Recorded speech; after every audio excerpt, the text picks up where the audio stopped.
Welcome back everyone. UP PCS की test series में 56 test complete हो गए थे। यह है टेस्ट नंबर 57। प्रैक्टिस करेंगे इसमें हम साइंस के प्रश्नों पर। तो चलिए स्टार्ट करते हैं। इस टेस्ट सीरीज़ की प्लेलिस्ट बना रखी है, वहाँ पर आप टेस्ट नंबर 1 से लेकर 57 तक पहुँच सकते हैं। डिस्क्रिप्शन बॉक्स में लिंक है उसका। प्रश्न इंपॉर्टेंट है। तो क्वेश्चन नंबर 1 क्या है? प्रकाश तरंगों के वायु से कांच में जाने पर जो वेरिएबल्स प्रभावित होते हैं पूछ रहा है, वो कौन से हैं? Wavelength, frequency, velocity. Velocity, frequency, wavelength, frequency, wavelength, velocity. यानी तरंग दैर्ध्य, आवृत्ति और वेग, वेग और आवृत्ति, तरंग दैर्ध्य और आवृत्ति, तरंग दैर्ध्य और वेग। प्रकाश तरंगें जब वायु से कांच में जाती हैं तो जो प्रभावित नहीं होता है वो कौन सा है? पहले ये देखो, आवृत्ति यानी फ्रीक्वेंसी प्रभावित नहीं होती है, तो जहाँ जहाँ फ्रीक्वेंसी है उसको हटा दीजिए।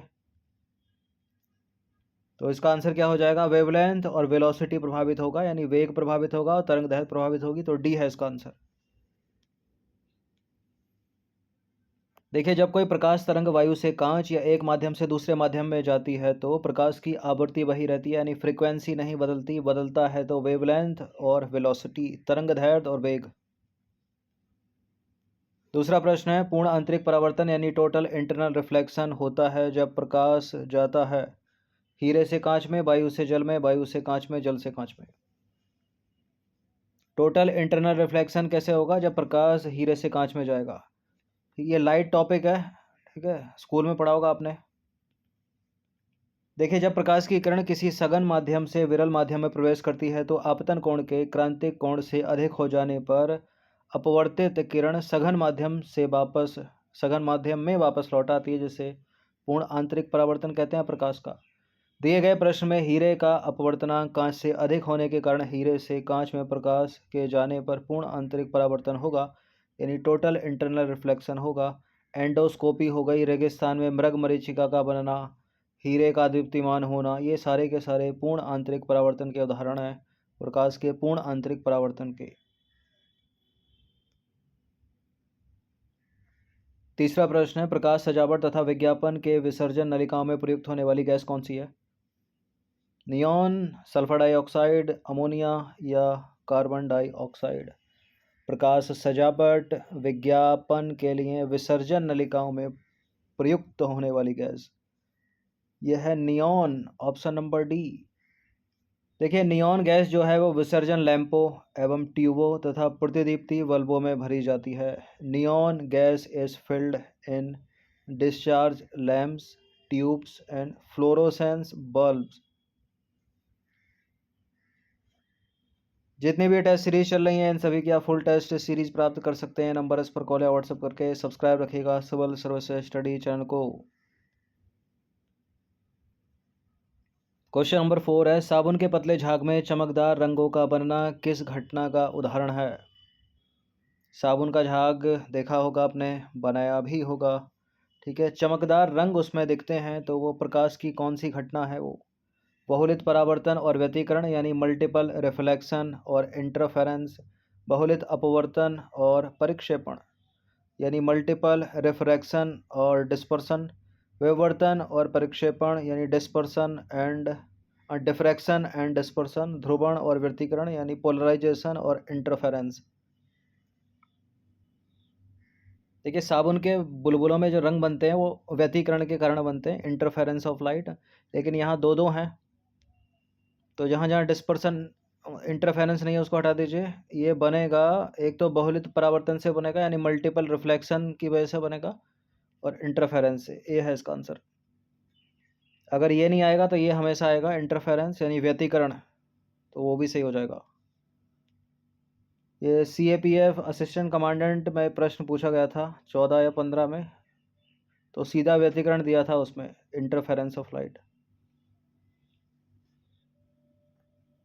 देखिए, साबुन के पतले झाग में चमकदार रंगों का बनना बहुलित परावर्तन और व्यतिकरण का परिणाम है। जब किसी पारदर्शक पतली परत पर श्वेत प्रकाश आपतित किया जाता है तो परत के दोनों पृष्ठों से परावर्तित तथा अपवर्तित प्रकाश किरणों में व्यतिकरण यानी इंटरफेरेंस होता है। इस घटना के परिणाम स्वरूप वह परत चमकदार दिखाई पड़ती है।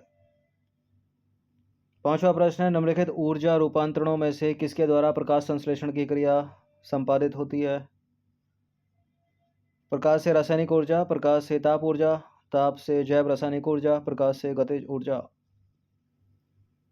यही है इसका आंसर। ठीक है, प्रकाश से रासायनिक ऊर्जा। देखिए, प्रकाश संश्लेषण एकमात्र ऐसी जैविक प्रक्रिया है जिसमें अत्यधिक मात्रा में सूर्य के प्रकाश की ऊर्जा को रासायनिक ऊर्जा में बदला जाता है। क्वेश्चन नंबर 6 पर आ जाइए। सूर्य के प्रकाश को धरती की सतह पर पहुंचने में लगने वाला समय लगभग कितना है? कितना? 8.5 मिनट। सी है इसका आंसर। सूर्य के प्रकाश को पृथ्वी की सतह तक पहुंचने में लगभग 500 सेकंड लगते हैं, जिसे मिनट में कन्वर्ट करें तो 8 मिनट 50 सेकंड है।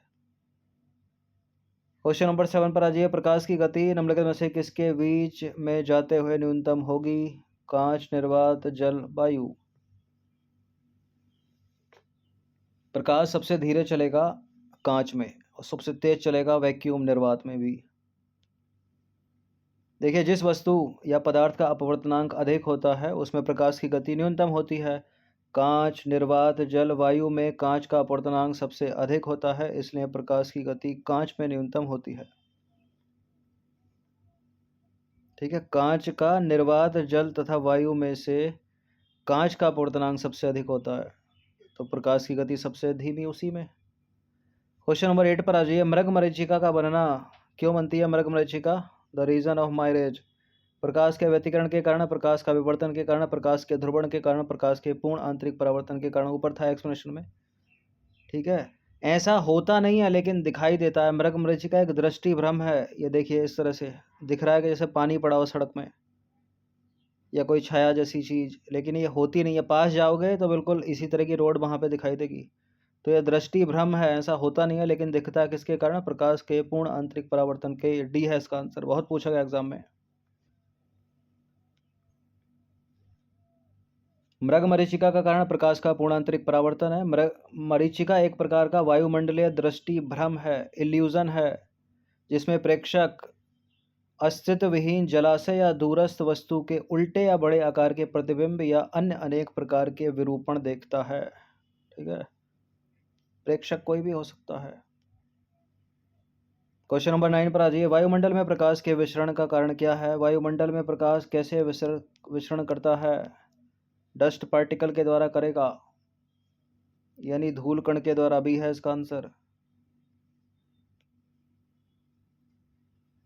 देखिए, सूर्य का प्रकाश विभिन्न रंगों का मिश्रण होता है। जब वह वायुमंडल से होकर गुजरता है तो मार्ग में आने वाले हवा के अणुओं तथा धूल एवं अन्य पदार्थों के सूक्ष्म कणों द्वारा प्रकीर्णित होता है, स्कैटरिंग होती है उसकी। खतरे के संकेतों के लिए लाल प्रकाश का प्रयोग किया जाता है। क्यों? यह आंखों के लिए अच्छा होता है, कम रासायनिक प्रभाव होता है इसका, हवा द्वारा इसका अवशोषण सबसे कम होता है, इसका प्रकीर्णन सबसे कम होता है। ठीक है, खतरों के संकेतक के लिए लाल प्रकाश का यूज़ करते हैं। बिल्कुल दूर से एकदम दिख जाता है। इसकी स्कैटरिंग जो होती है वो सबसे कम होती है, सबसे कम फैलता है ये, यानी इसकी वेवलेंथ अधिक होती है। तो ए है इसका आंसर, सबसे कम प्रकीर्णित होता है ये। देखिए, खतरे का सिग्नल लाल रंग का बनाए जाने का सबसे पहला कारण है, सबसे मुख्य कारण है, लाल प्रकाश जो है सबसे कम प्रकीर्णित होता है और यह दूर से स्पष्ट दिखाई देता है।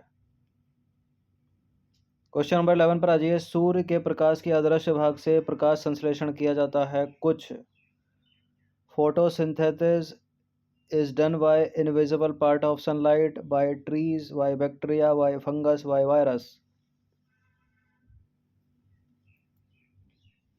ऐसा कुछ बैक्टीरिया के द्वारा किया जाता है। बी है इसका आंसर, सूर्य के अदृश्य भाग से फोटोसिंथेसिस। देखिए, गहरे समुद्र में सतह से 400 से 8000 फीट की गहराई में पाए जाने वाले जीवाणु जैसे कि ग्रीन सल्फर बैक्टीरिया अवरक्त विकिरण के प्रयोग द्वारा प्रकाश संश्लेषण करके ऊर्जा उत्पन्न करते हैं। 12 प्रश्न है। कौन सा मिरर है ये? कार ड्राइव करते हुए साइड में लगा रहता है पीछे से आ रहे ट्रैफिक को देखने के लिए। कार के पीछे आने वाले यातायात को देखने के लिए किस प्रकार के दर्पण का प्रयोग होता है? ये दर्पण है पहली बात तो। अगर लेंस कहीं दिखता है तो सबसे पहले एलिमिनेट करना उसको। ठीक है, यानी मिरर है ये एक। कौन सा मिरर है ये? गोलीय दर्पण नहीं है, समतल दर्पण नहीं है, यह है उत्तल दर्पण। यानी कॉन्वेक्स मिरर है, ये है इसका आंसर। देखिए, उत्तल दर्पण या कॉन्वेक्स मिरर द्वारा प्रतिबिंब आभासी सीधा और वस्तु से छोटा बनता है। इसके द्वारा काफ़ी बड़े क्षेत्र की वस्तु का प्रतिबिंब एक छोटे से क्षेत्र में बन जाता है। इस प्रकार उत्तल दर्पण का जो दृष्टि क्षेत्र होता है यानी फील्ड व्यू होता है वो अधिक होता है, इसलिए इसे मोटर वाहनों तथा बसों में चालक के बगल के पीछे के ट्रैफिक को देखने के लिए साइड में लगाया जाता है। 13वां प्रश्न है, अस्त होते समय सूर्य लाल दिखाई देता है, क्यों दिखाई देता है? देखिए, जिसमें रंग का वो आ जाए ना तो सीधे लगा दीजिएगा, प्रकरण के कारण। तो प्रकाश के प्रकरण के कारण यानी स्कैटरिंग ऑफ लाइट के कारण अस्त होते समय सूर्य लाल दिखाई देता है। दोपहर के 12 बजे निम्नलिखित में से किस दिशा में इंद्रधनुष दिखाई देगा? पश्चिम दिशा में, दक्षिण दिशा में, पूर्व दिशा में नहीं दिखेंगे। देखिए, दोपहर के 12 बजे तो सूर्य बिल्कुल सर के ऊपर होता है, तो इंद्रधनुष दिखेगा ही नहीं, नहीं देख सकते, डी। दोपहर के 12 बजे सूर्य जो है सीधे सिर के ऊपर होता है, अतः प्रकाश का अपवर्तन वर्षा की बूंदों में नहीं हो पाता और इंद्रधनुष हमें दिखाई नहीं पड़ेगा। इंद्रधनुष हमेशा सूर्य की दिशा के विपरीत दिशा में दिखाई देता है। ठीक है, जब सूर्य पूरब में होता है अर्थात सुबह के समय, तब इंद्रधनुष पश्चिम दिशा में दिखाई देगा। जब सूर्य पश्चिम में होता है तब शाम के समय इंद्रधनुष पूरब में दिखाई देगा। 15वां प्रश्न है, जल में वायु का बुलबुला निम्नलिखित में से किसकी भांति व्यवहार करता है, पूछ रहा है।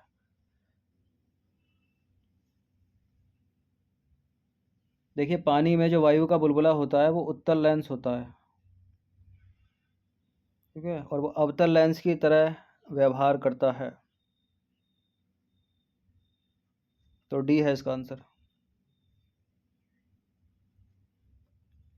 पानी में डूबा हुआ वायु का बुलबुला जिसकी सतह उत्तल होती है अवतल लेंस की भांति व्यवहार करता है। पानी का अपवर्तनांक वायु से अधिक होता है, इसलिए जल में डूबे हुए बुलबुले के लेंस की प्रकृति बदल जाती है, तो डी है आंसर। निकट दृष्टि दोष के रोगी को इसके निवारण के लिए क्या करना चाहिए? अवतल लेंस, उत्तल लेंस, उभयावतल लेंस, लेंस प्रत्यारोपण। निकट के लिए अवतल, दूर के लिए उत्तल, तो अवतल लेंस, ए। ठीक है, निकट दृष्टि दोष या मायोपिया के लिए अवतल लेंस लगाएगा रोगी, और दूर दृष्टि दोष या हाइपरमेट्रोपिया के लिए उत्तल लेंस। बाकी एक्सप्लेनेशन है, इसको पढ़ सकते हैं आप।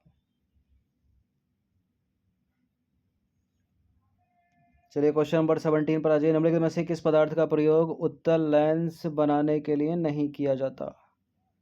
देखिए, पारदर्शी पदार्थ चाहिए तो कांच पारदर्शी है, सैफायर पारदर्शी है, जल पारदर्शी है, एल्युमिनियम अपारदर्शी है, तो यही नहीं हो सकता, ए है इसका आंसर।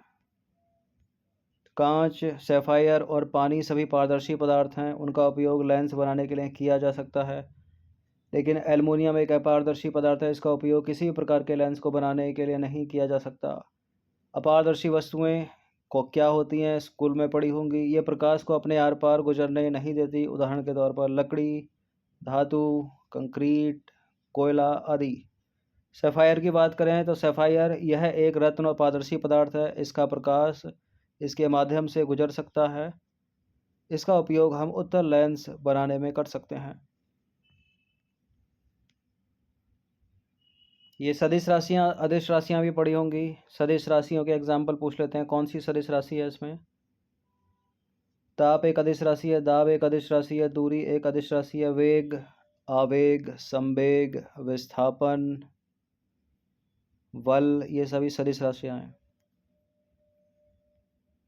तो यहाँ संवेग सदिश राशि है। सदिश राशि की बात करें तो इस राशि में परिमाण और दिशाएं दोनों होती हैं। सदिश राशि एक इकाई व उसकी दिशा के साथ एक संख्या द्वारा निर्दिष्ट की जाती है।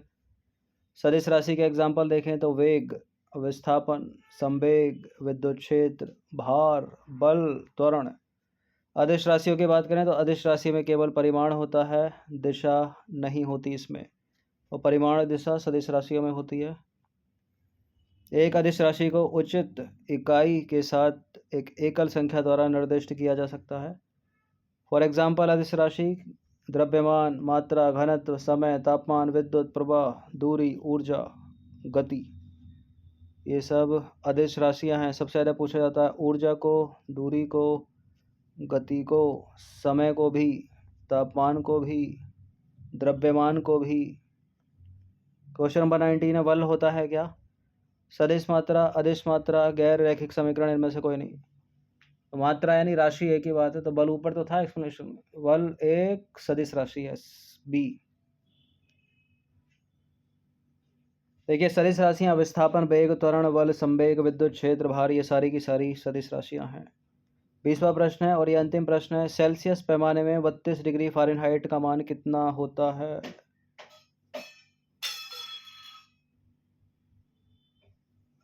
कितना होता है? 0 डिग्री। ठीक है, सेल्सियस पैमाने में 32 डिग्री फ़ारेनहाइट का मान कितना? 0 डिग्री।